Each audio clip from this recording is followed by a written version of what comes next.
მოგესალმებით ნიკოლოს კარტოსიას პოდკასტი. დღევანდელი თემაა საქართველოს ოკუპირებული ტერიტორიები, წარსული და აწმყო. საქართველოს ისტორია სავსეა ბრძოლით თავისუფლებისა და ტერიტორიული მთლიანობისთვის. მიუხედავად იმისა, რომ ქართველ ერს არაერთხელ მოუხდა მტრის წინააღმდეგ თავგანწირული ბრძოლა, ქვეყანა დღესაც უმძიმესი გამოწვევის წინაშე დგას, როგორიც არის მისი ტერიტორიების ოკუპაცია. საუბარია აფხაზეთსა და სამაჩაბლოს რეგიონზე, რომლებიც დღეს რუსეთის ფედერაციის მიერ არის ოკუპირებული. თუმცა ამ ტრაგედიას აქვს ღრმა ისტორიული ფესვები, რომელიც საუკუნეების მანძილზე მწიფდებოდა და საქართველოს ტერიტორიების დაკარგვის მწარე გამოცდილებას მოიცავს. აფხაზეთი და სამაჩაბლოს რეგიონი საქართველოს განუყოფელი ნაწილებია, მაგრამ 1990-იანი წლების დასაწყისიდან და განსაკუთრებით 2008 წლის აგვისტოს ომის შემდეგ ისინი რუსეთის ფედერაციის მიერ არის ოკუპირებული.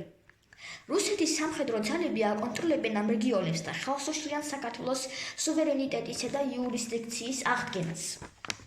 აფხაზეთი 1992-1993 წლების ომის შედეგად ასობით ათასი ქართველი ეთნიკური წმენდის მსხვერპლი გახდა და იძულებით დატოვა საკუთარი სახლი. რუსეთის მიერ აფხაზეთის დამოუკიდებლობის აღიარება და იქ განთავსებული სამხედრო ბაზები საქართველოს ტერიტორიული მთლიანობის უხეში დარღვევაა.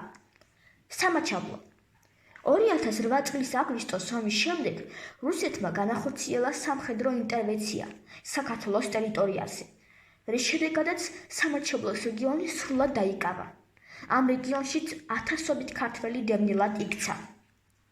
საქართველოს ტერიტორიების დაკარგვის ისტორია არ დაწყებულა 1990-იან წლებში. ეს მტკივნეული პროცესი საუკუნეების განმავლობაში გრძელდებოდა და სხვადასხვა იმპერიის ექსპანსიონისტურ პოლიტიკას უკავშირდებოდა. სოჭი ისტორიული ჯიქეთი. სოჭი, რომელიც დღეს რუსეთის ტერიტორიაა, ისტორიულად ქართული ტომებით, კერძოდ კი ჯიქებით დასახლებული რეგიონი იყო.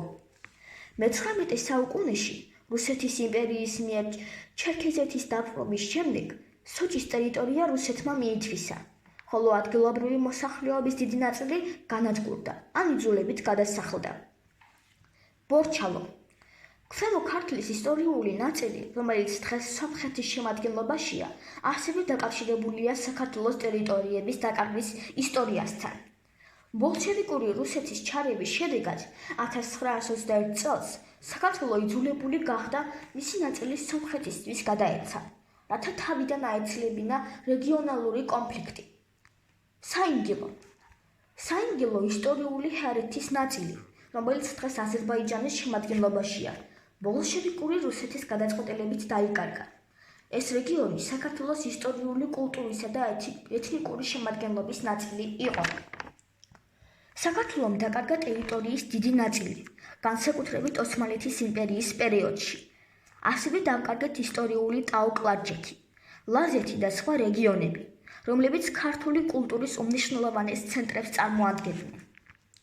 დასკვნა საქართველოს ოკუპირებული ტერიტორიები, აფხაზეთი და სამაჩაბლოს რეგიონი არ არის მხოლოდ დღევანდელი ტრაგედია. ეს არის წარსულის იმ მტკივნეული გაკვეთილების გაგრძელება, რომლის დროსაც საქართველო იმპერიული ინტერესების მსხვერპლი ხდებოდა.